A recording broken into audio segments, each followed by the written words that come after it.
মিৰ্জাত এখন বিয়া হঠাৎ চৰ্চালৈ আহিছে। বিয়া ঘৰলৈ উপহাৰ লৈ যোৱাৰ বিপৰীতে দৰাইহে নিমন্ত্ৰিত অতিথিক দি পঠিয়াইছে এটাকৈ উপহাৰ। কিন্তু কিয়? চাওঁ হওক আমাৰ এক বিশেষ প্ৰতিবেদন। এখন আজব বিয়া। হঠাৎ এই বিয়াখন আকৰ্ষণৰ কেন্দ্ৰবিন্দু হৈ পৰিল। গুৱাহাটী মহানগৰী পাৰ্শ্বৱৰ্তী বঙৰাত এই বিবাহ কাৰ্য সম্পন্ন হৈছে।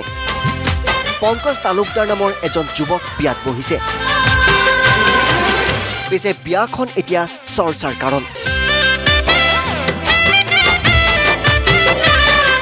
কিয়নো বিয়াত উপস্থিত হৈ দৰাক আশীৰ্বাদ দিয়া প্ৰতিগৰাকীকে দৰাই একোটাকৈ গছ পুলি উপহাৰ দিলে।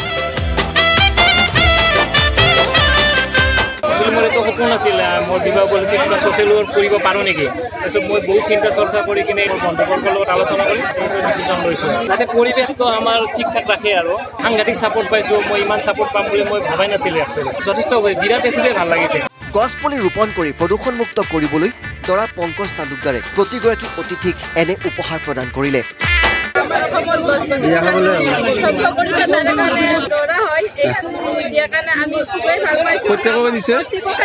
পংকজ তালুকদাৰে আজি তেওঁৰ বিবাহত যিটো আমাৰ গছপুলি বিতৰণৰ পদক্ষেপ লৈছে, এইটো খুব সুন্দৰ পদক্ষেপ। অনাগত সময়ত বঙৰাবাসী বিভিন্ন আৰু বিবাহত যাতে সকলো ব্যক্তিয়ে যাতে এই পদক্ষেপটো আঁকোৱালি লয়, লগতে প্ৰাকৃতিক সংৰক্ষণৰ ক্ষেত্ৰত যিটো ব্যৱস্থা খুবেই ভাল লাগে। আমি বঙৰাবাসী হিচাপে তেখেতক আন্তৰিক ধন্যবাদ জ্ঞাপন কৰিছোঁ।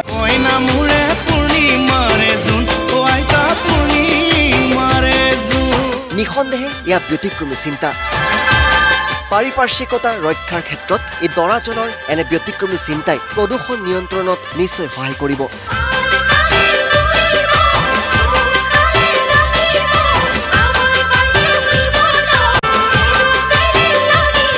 ভিডিঅ' জাৰ্নেলিষ্ট দিৱসৰ সৈতে বিশ্বজিৎ কলিতা, আছাম টক্স, মিৰ্জা।